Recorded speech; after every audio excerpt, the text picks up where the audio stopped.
Yeah. Yeah.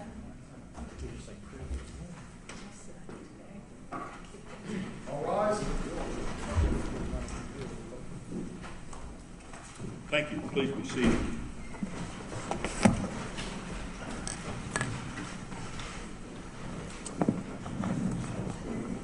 This is an action entitled State of Ohio Plaintiff versus George Washington Wagner III. It is case number 2018 CR 157. Today is September 17, 2019. We're here for a motion hearing today. The defendant is present today. He has appeared in civilian clothing and without any visible restraints. He is here represented by his court assigned counsel, Mark Collins and Thomas Hayes. Also accompanying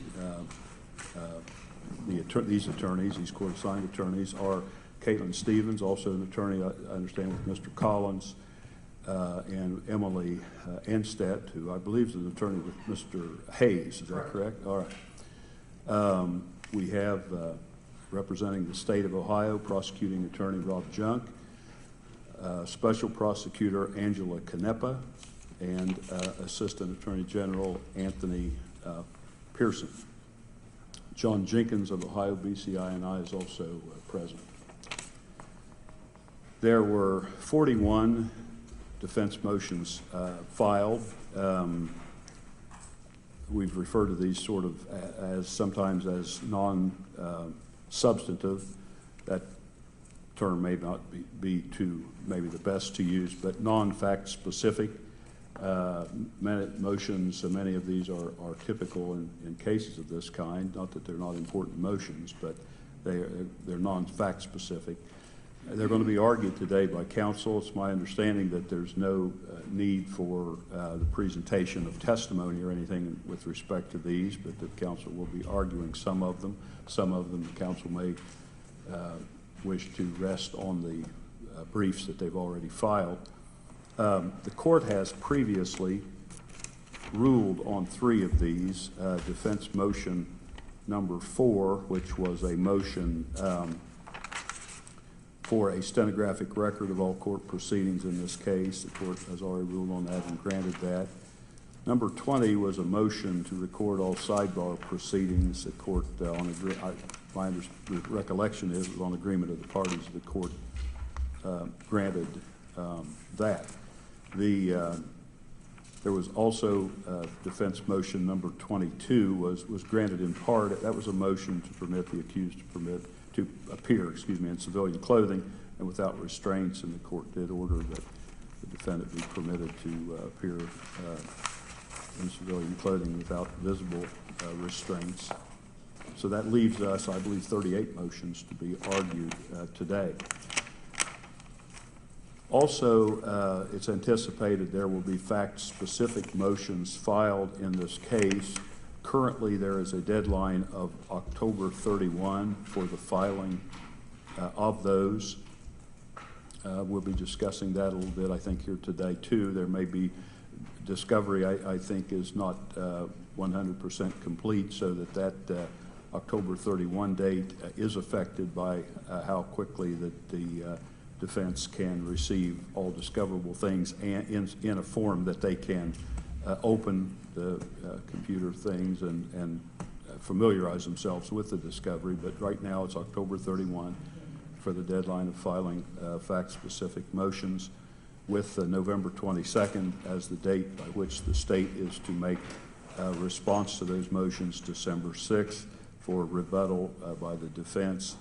And we have set a pretrial and scheduling conference for those fact-specific motions.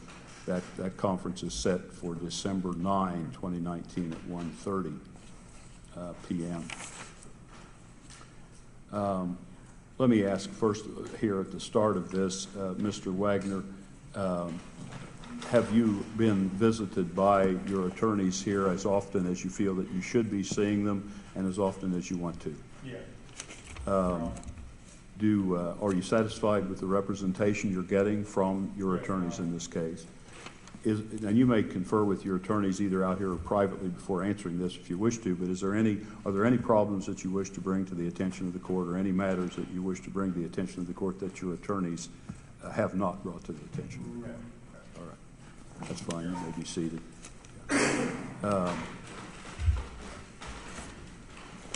All right. Now, concerning the matter of discovery, that's something that we've been, watching closely. At the pretrial on March 29, I believe it was, thought by both sides that discovery could be complete by June 1. Obviously, we're beyond that. It's the court's understanding that a good deal of discovery has been given to the defense. Ms. Canepa, maybe you wish to address that. Have you furnished the defense with all discovery or virtually all discovery? I know you're not ready maybe to certify it's all there, but. Yes, Your Honor, I would say that we have given them the bulk of discovery. As the court noted earlier, they are having some difficulties, I think, in opening some of the files. We've agreed to meet and try to work through that. But I did provide a hard drive. There were some initial difficulties with the hard drive that had been provided that ended up being corrupt, so we had to replace that. And as we've alluded to before, this takes sometimes days to copy over because it's so voluminous. But yes, we have given a bulk of the discovery at this point, Your Honor. All right, and to defense counsel, either of you wish to speak to the issue of discovery, whether you have any complaints about discovery, if you wish to make any requests here on the record about discovery. Thank you, Your Honor. May it please the court, Mark Collins on behalf of Mr. Wagner. Not so much complaints, Your Honor, just to follow up on what Ms. Canepa indicated. She handed us a hard drive today that I believe contains the last 20 or 30% of information on there. We'll go through that. We're also making a list, Your Honor, of the discovery that we have and what can't be opened, or potentially, Your Honor, what backup is needed, meaning a chart was made by an agent or something of that nature. Is there backup to that, or is there more reports, either BCI or ATF or something like that? So we are going to compile an exhaustive list of those requests and get that over to the Attorney General's office as soon as we go through this last batch that was given. And that's something that the Attorney General's office is going to work with defense counsel to try to provide that. Is that correct? Yes, Your Honor. We've agreed to meet with them if necessary, do whatever is necessary to help with that process. All right. Also, to defense counsel, let me ask you, are you satisfied with the access that you're having with your client? Very much so, Your Honor. We appreciate the courts reaching out to Judge Sargas and allowing us to use the federal video conferencing system. Sometimes the amplification is a little different, but no, we're very, very satisfied, and it really helps with a nice, productive relationship with our client. It allows a good give and take and idea exchange and things of that nature. Thank you. All right. And on behalf of the state, is the state satisfied with the pace of things and what we're doing? Yes, we are, Your Honor. All right. All right. No objections. Are we ready then to argue the defense motions at this time? Is the defense ready? Yes, Your Honor. Is the state ready? Yes, Your Honor. All right. I will read the title and number of these motions and then give defense counsel an opportunity to argue orally if they wish to, or if they wish to rest on what they filed, that's fine also. And if further argument is made, then the state will be given an opportunity to respond, after which the defense will be given an opportunity to rebut. Motion number one was a motion to disclose names of grand jury witnesses. Thank you, Your Honor. May it please the court on behalf of Mr. Wagner. Your Honor, this general argument is for defense motions number 1, 2, and 3. And I know you'll address them individually, but I'm just going to make the general argument. All right. Your Honor, in this type of case, Your Honor, death penalty case, in the Greer case, we have to show a particularized need for potential list of grand jurors and potential grand jury testimony. As the court's well aware, it's difficult to show a particularized need, Your Honor, when you don't know who testified or what they testified to. And I think that the case law is real clear that if we bring up the issue, the court's supposed to, and the word is shall, examine grand jury testimony to see if it should be turned over. I mean, it's whether or not the particularized need is outweighed by the secrecy aspect, Your Honor, or vice versa. In this case, it's unique, and then just take, I know that there was an issue, I don't know much about Frederica's case, but there was an issue with grand jury testimony there, what was submitted or what wasn't submitted. In our examination of the case, there's potentially issues with the sheriff. I mean, the sheriff Reader indicated was a big part of the case in all the media reports that he was in, and then the Attorney General indicated that he didn't have anything to do with the case. I know the lead agent Trout has been placed on suspension from BCI. He was the lead agent in this case. And so I think those things show the totality of the circumstances, Your Honor, as to why we definitely need a list of who testified to the grand jury. And then once we have that list, then it becomes, Judge, there's many CIs, so to speak, in this case that were wired and interviewed people. And based on what statements were given by other witnesses, we would need to know if those people testified at grand jury just for the credibility aspect of those individual witnesses. We don't even know their names, Your Honor. They're listed as, a confidential informant, rightfully so, and they may or may not be used. However, but if they were used at the grand jury and things of that nature were given, then definitely in a capital case, Your Honor, we believe that we should have access to a list of people who testified at grand jury as well as potential testimony and transcripts from that. So that general argument, Your Honor, covers our motions 1, 2, and 3. All right, let me just for the record, number 2 is defendant's motion to transcribe the grand jury proceedings prior to trial, and 3 is defendant's motion for a pretrial copy of the transcript of the grand jury proceedings. So you've argued 1, 2, and 3. Yes, Your Honor. And on behalf of the state? Yes, Your Honor, I will address them also as to 1 through 3. The state opposes these motions, Your Honor. The defense is correct in pointing the state or the court to State versus Greer, which does indicate that there has to be a particularized need shown by defense for the transcripts, not that the court first reviews it and then sees if there's a particularized need within the transcript. So this case is no different than any other case. Certainly after they've reviewed the discovery, if they feel that they can bring forth a particular articulated motion that is able to articulate a particularized need, then I think the court would be right in considering that. But the hope that maybe there's something there that is pertinent, or that falls below the standard of review in this matter. I would note for the record that neither Sheriff Reeder nor Mr. Trout testified at grand jury, just to alleviate those concerns. And as I indicated yesterday on the record, Ms. Wagner's case did not surround the grand jury testimony, other than she was charged with something she said in front of the grand jury. That had more to do with records that were in their possession that were not turned over until 8 months after we had asked for them. Any rebuttal? Just basically, Your Honor, back to the premise that this is a capital case, Your Honor. They're trying to kill my client, and I don't understand the secrecy need for a list of grand jury witnesses. If the court wanted to put an order, a sealing order that we're not allowed to disclose it to anybody or anything like that, but to just blindly draw or try to point our investigators in the proper direction, it's kind of unfair, Your Honor. And this whole process is about fairness and fairness to my client in this situation. Thank you.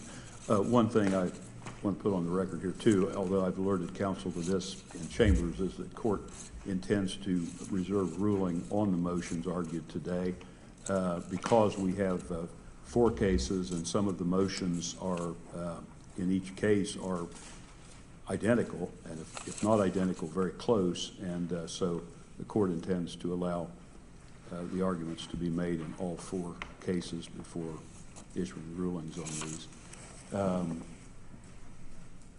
Number 4 was one that the court had previously granted. That's defendant's motion for a stenographic record of all court proceedings in this case. Number 5 is defendant's motion to compel disclosure of aggravating factors and information relating to mitigating factors. Your Honor, may it please the court, one request I do have is if it's okay, I'm not going to go up and down in the chair, Your Honor. I might weight test that chair, so I'm going to just stay standing if that's all right. Your Honor, we would stand on our brief on with regards to number 5. All right. On behalf of the state. Yes, Your Honor, just briefly, we would oppose, and in a lot of these, what we would oppose, the state of Ohio intends to follow the law. It would be our position that there does not need to be any court orders telling us to do so. And rebuttal. I understand that that's their belief, Your Honor. Unfortunately, we have to draw attention to it because sometimes, Your Honor, prosecutors don't follow the law, and we would like them to follow the law on this aspect. Defense motion number 6, entitled Defendant's Motion to Dismiss Capital Components of this case due to constitutional and international law violations. We would rest on our motion. On behalf of the state.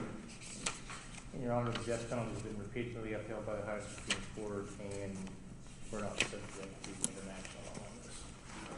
Defense motion number 7, entitled Defendant's Motion to Submit a Detailed Jury Questionnaire.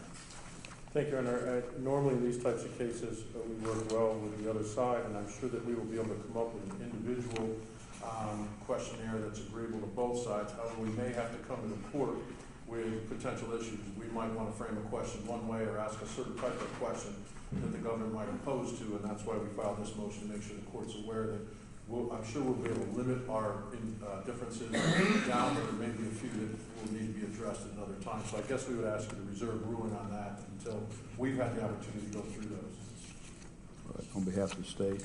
Your Honor, we concur with Mr. Collins' synopsis that we would like to work with him and make sure that the questionnaire meets both of our needs, and hopefully we won't have any discrepancies that we have to bring to the court. All right, defense motion number 8, entitled Defendant's Motion to have the court follow the ORC section 2945.25C standard for death qualification of veneer persons. We would stand on our motion. On behalf of the state. State would oppose, again, it's state's intent to follow the law, Your Honor. Do you wish to make any rebuttal? No. All right. Defendant's motion number 9, entitled Defendant's Motion to Prohibit any reference to the first phase of these proceedings as the guilt phase. Your Honor, we believe that this is a very important motion, not that the others aren't, but many times in Ohio in death penalty cases, they refer to the first phase as the guilt phase. We think that's very inappropriate in terms of our client's entitled to a fair trial. And so we are requesting, Your Honor, at no other point in our criminal system except death penalty cases does anything called except the trial. So we're requesting that phase 1 be called the trial phase and phase 2 be called the mitigation phase. We just don't think it's fair to call something a guilt phase when we don't use it in any other part of our system. On behalf of the state. Your Honor, obviously there's no authority to change the title of it from the guilt phase to the trial phase, but we don't necessarily object to referring to the first portion of the proceedings as the trial phase.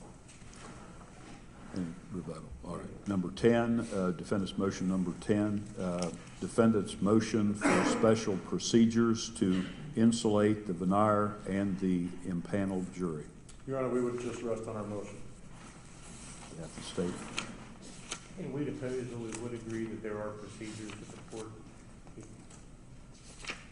may be able to put in place, but again, it's still premature on that. So we just stand our memo as well. Any rebuttal to the argument? No, Your Honor. Number 11, defendant's motion number 11, entitled Defendant's Motion for Individual Sequestered Voir dire on Death Penalty, Publicity, and Other Issues. Your Honor, may it please the court, we believe the court should follow the Aldridge standards here and exercise the trial court's discretion and restrict the inquiry to the request of counsel in our subject to essential demands of fairness. And where that comes from, Your Honor, is we believe that an individual voir dire for this type of case, with the amount of media that it's attracted, social media it's attracted, the blogging that goes on, the live feeds and stuff like that, would require individual voir dire. And I know the government sometimes argues that that's too cumbersome and maybe panels and stuff like that. But Your Honor, you and I had a case where we had over 100 jurors in here, and we individually voir dired them until we got to a pool, both on media and other acts. And so I know that it can be done. It's done in other situations. So we would request that the court grant this motion because of the publicity involved in this case, because of the nature of the 3 other co-defendants and the entanglement, stuff of that nature. I don't see how it's possible to do it any other way than individual voir dire. On behalf of the state. Yes, Your Honor. We do not oppose individual voir dire for the topics of the death penalty, the comfort level or the opinions of individual jurors as to those issues and publicity. I think those 2 are appropriate. But as to they provide a kind of an exhaustive list of other items. Those are appropriate for individual voir dire. And also, as I indicated yesterday, a lot of times they do small groups of 5 or 8. I've seen different numbers as opposed to 1 at a time. So I think that is a discussion that the court should have with the parties at a later time to see exactly what the individual voir dire looks like. Rebuttal. No, Your Honor. Defense motion number 12, entitled Defendant's Motion for Comprehensive voir dire. We would stand on our motion, Your Honor. Any response from the state? Your Honor, again, just within reason, obviously that's within the court's discretion. I agree that there should be a comprehensive voir dire in this case, subject to reason, of course, and the factors that are enumerated. Any rebuttal to No, that? Your Honor. Defense motion number 13, entitled Defendant's Motion for Alternating Individual voir dire. Thank you, Your Honor. We again would ask the court to grant this motion. Again, I hate to go back to it, but you and I did this exact thing in the back of your chambers, an individual voir dire on various topics. And the takeaway from that, Your Honor, was whoever got to ask the first question, either the prosecution or the defense, had the ability to level the playing field. If one side goes in and always asks the first question and always gets to put their kind of framework or their spin on the question, you have an unlevel playing field by allowing alternating who gets to question people first. Now, I've actually done that, Your Honor, when you address groups, 6 people, 4 people, 8 people, when you're doing the death penalty qualifications without media, and judges have allowed people to alternate. So we do believe it's a fair, the government's going to indicate that there's no case law out there indicating, but it's just a fair process, Your Honor, of alternating who goes first. On behalf of the state.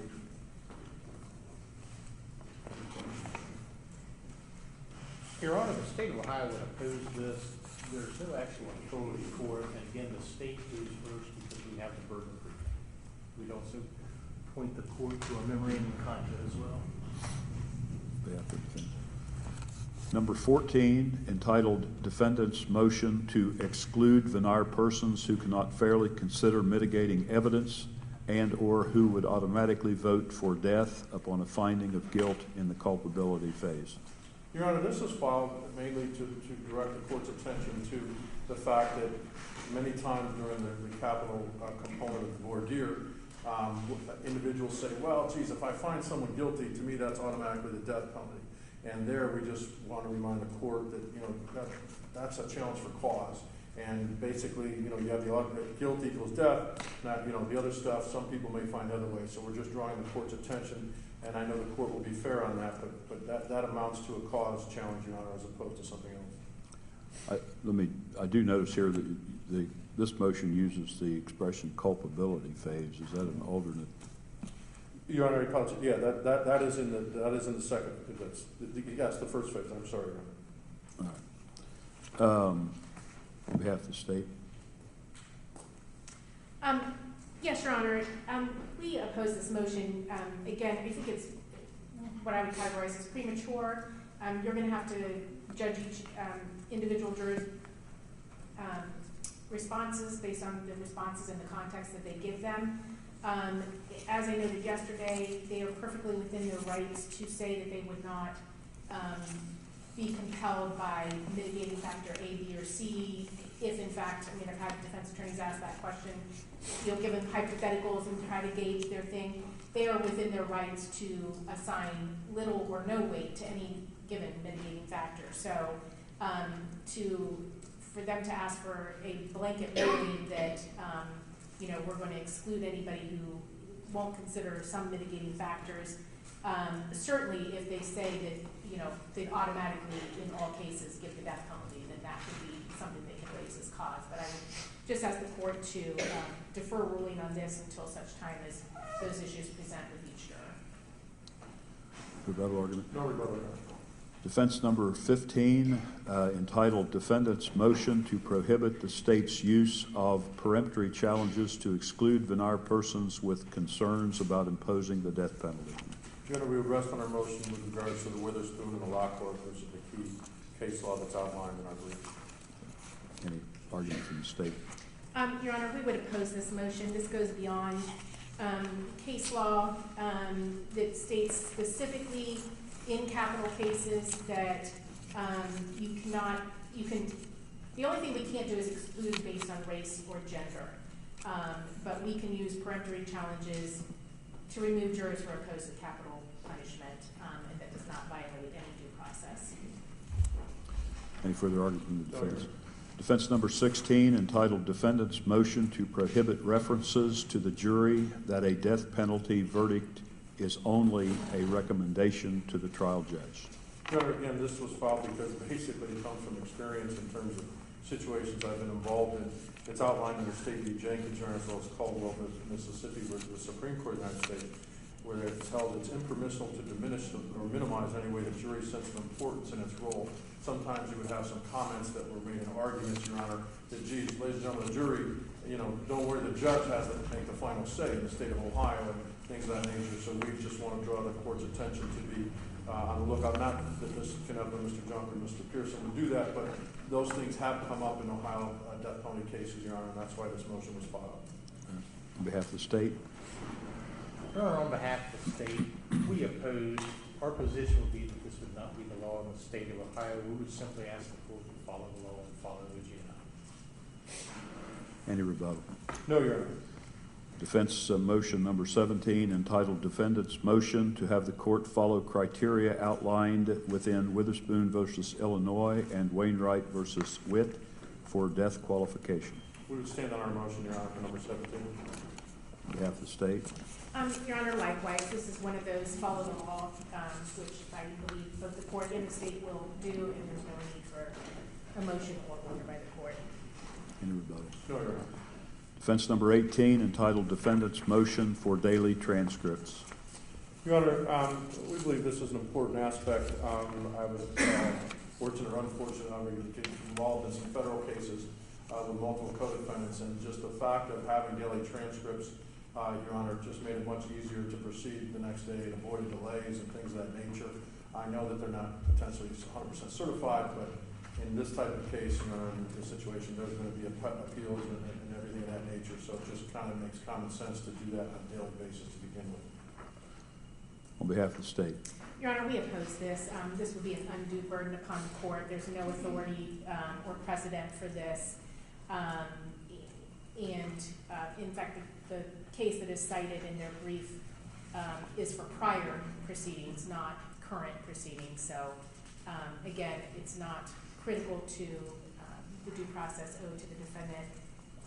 It would be an undue burden on the court. Any rebuttal? Your Honor, it goes more towards, it goes not to the undue burden, but it goes more towards effective assistance of counsel, Your Honor. In Britt versus North Carolina, it outlines that, it is effective representation if you're able to show your client a transcript of what happened the prior day and things of that nature. So that would be our argument on that. Defendant's motion number 19, entitled Defendant's Motion for a Courtroom Decorum Order to Ensure a Fair Trial. Your Honor, we filed that as the standard. However, I've been in your court multiple times and you do an outstanding job of keeping courtroom decorum. But again, Your Honor, an example today, and no disrespect to the victims of the loved ones who were lost, but the wearing of T-shirts, posters, and signs of that nature, Your Honor, at the time of trial and things of that nature are subject to motion hearings. We believe are inappropriate and ask the court to grant our motion on that. On behalf of the state? Here, we don't oppose within reason, but we want some input on it.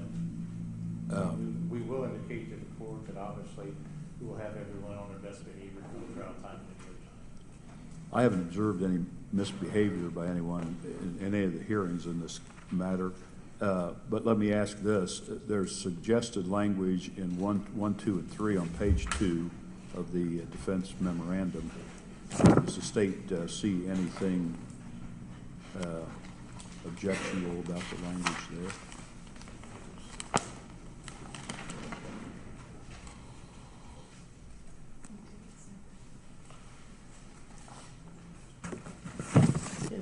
To the extent that we control it, obviously, we haven't had any issues with people talking, speaking, or anything like that. Let me say too that I'm not suggesting that the language here prohibiting certain things indicates that it has been going on. So I don't view this as an accusation, but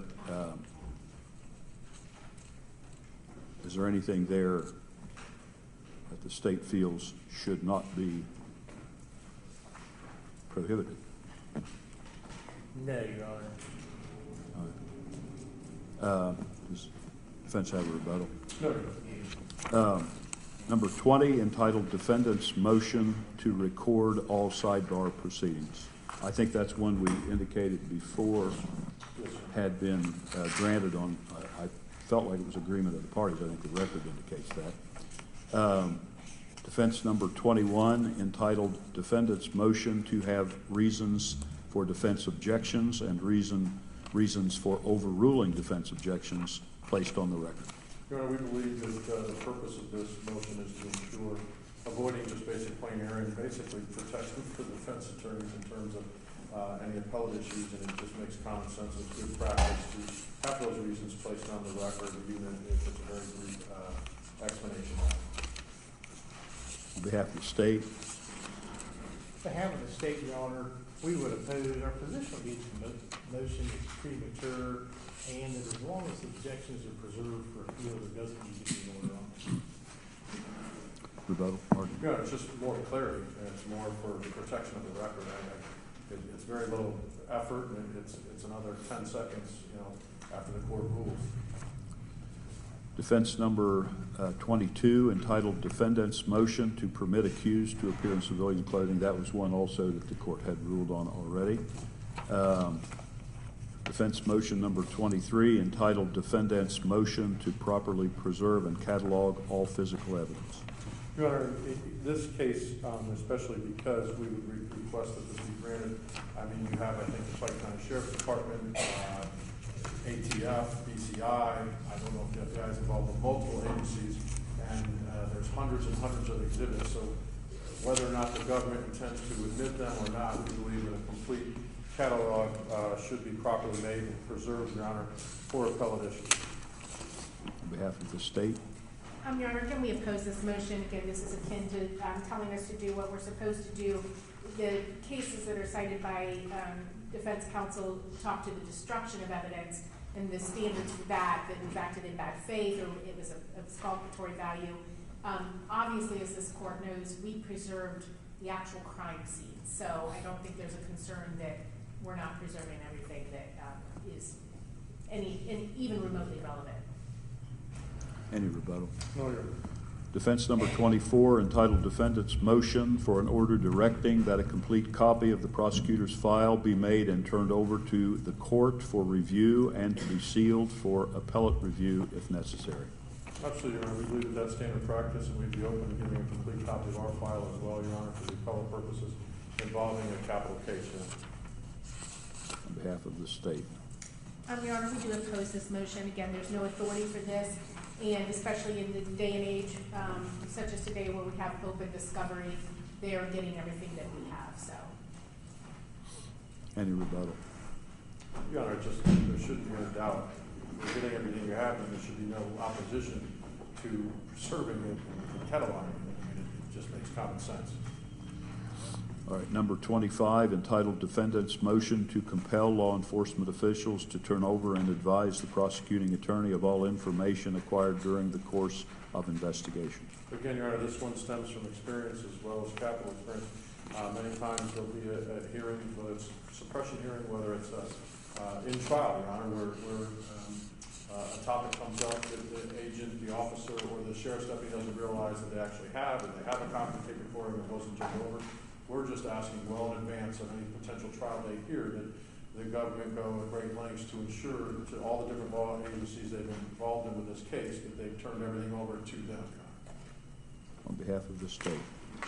Your Honor, we would oppose, and there's no authority for this, there's no actual requirement for it. We will assure the court that the BCI agents and other investigators are aware of this. We just do not need an order for them to do so. We're well aware of what we have to get. Any rebuttal argument? No, Your Honor. Number 26, entitled Motion for Disclosure of Other Acts Evidence. I guess, Your Honor, this one is a bit premature. We would ask that you reserve ruling on this. I think most of the substantive motions that will come up, when we set that substantive date will be 404B type other act evidence. And so I think it'd be premature at this point in time to rule on that. On behalf of the state. Your Honor, again, we oppose this motion based on, we will certainly file criminal rule 404B and provide the proper notice of any other acts evidence. If we don't, I think the penalty is we don't get to use it, so. Any rebuttal argument? No, Your Honor. Defense number 27, entitled Defendant's Motion for a Jury View. Thank you, Your Honor, and we apologize for the a cut and paste issue on that one, Your Honor. We would ask that the court grant this, there should be a jury viewing this, and the actual, for the record, Your Honor, the 4 sites are 799 Left Fork Drive in the city of Lucasville, County of Pike, 3122 Union Hill Road in the city of Lucasville, County of Pike, 4077 Union Hill Road, and 4199 Union Hill Road. Your Honor, those are just the basic components. I'm sure we'll supplement that, but I think in this type of case, a jury view is a necessity and it would be an intelligent thing to do. On behalf of the state. The state has no objection to a jury view. As the court's probably aware, the physical locations themselves, the addresses are still there. However, the mobile homes and the camper have been transported and actually are in the custody here in county in a pole barn evidence building. So your request for a view includes the mobile homes? Definitely, Your Honor, it definitely includes the sites as well, and I think the last trial you and I had, there was a 17-mile chase throughout this county as well as some other areas, and we took a jury view on the entire route and stopped at different areas and things of that nature. We'd be requiring that, and again, we'll give you the specifics, Your Honor, and have input. I'm sure they'll want to have input as to the logistics and procedures, and the court, the sheriff's deputies will control, the logistics, but yeah, that's what we're looking at. So the locations on the ground, Absolutely. as well as the mobile homes wherever they're stored. Absolutely. And is that, that's fine, Your Honor. We actually assumed that would be the case, so we're fine with that. And Your Honor, before you go to that, that's begs another type of thing. We did not file a motion for change of venue at this point in time. Again, that's premature in terms of what the order comes out and things of that nature. So at some point in time, we'll be filing that at the appropriate time as well. defense motion number 28, entitled Defendant's Motion in Limine to exclude photographs of the deceased. Your Honor, again, this is kind of like the one with the individual questionnaire. I believe that we will work as a group to say they're going to give us X amount of photographs of the deceased. We will then say, hey, we're okay with these and not these, and the court at that point in time will have to make a ruling.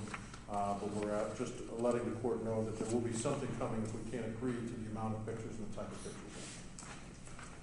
On behalf of the state. Your Honor, we don't disagree with that process. Obviously, some photographs should be permitted. That is the state's position. But we can certainly work in a pretrial fashion to narrow that down to ones that we either agree or disagree to. Any rebuttal? No, Your Honor.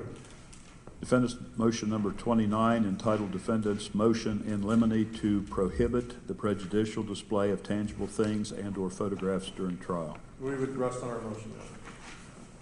On behalf of the state. We would oppose as being premature. Obviously, that we do not intend to present any exhibit that would not have evidentiary value because we were not trial yet, so it would be premature. Defendant's motion number 30, entitled Defendant's Motion in Limine to prohibit victim impact evidence during the trial and, if necessary, the mitigation phase. Thank you, Your Honor. This is a bit of a difficult one, I believe.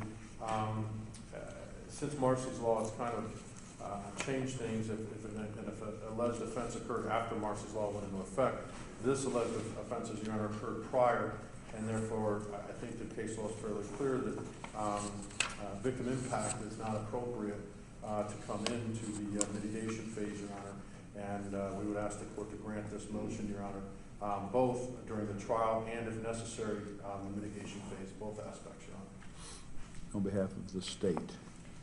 Your Honor, the state would refer the court to its memorandum contra.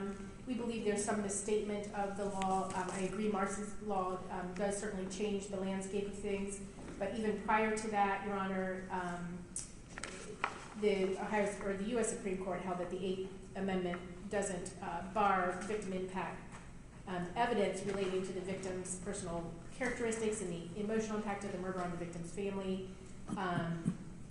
from being admitted during the sentencing phase. So I would just refer the court to our memorandum contra with all the cases that we decided there. You know, I apologize if there's a mistake in there. But there is a nuance, Your Honor. They're allowed to do victim impact of evidence of the specific harm caused to that individual as it relates to that. So that specific act and how it relates. I agree with that 100%. I didn't mean to have the court intend something else, Your Honor. All right. Defense motion number 31, entitled Defendant's Motion in Limine to Prohibit the State from Employing Prejudicial Arguments and Themes. Your Honor, we would rest on our motion. On behalf of the state. However, we would oppose this as being premature. Any rebuttal? No, Your Honor.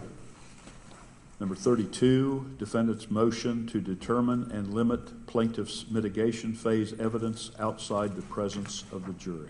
Your Honor, we would stand on our motion. On behalf of the state.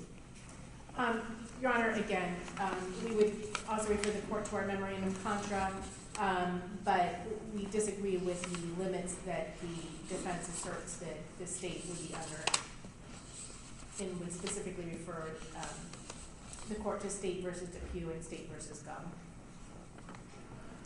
Any rebuttal? No, Your Honor. Number 33, defendant's motion for instruction that the defendant bears no burden of proof at the mitigation phase. Your Honor, we would rest on our motion. On behalf of the state. Your Honor, we would strongly oppose this. Again, would refer the court to follow OJI in instructing the court. I think that is the safest course of action.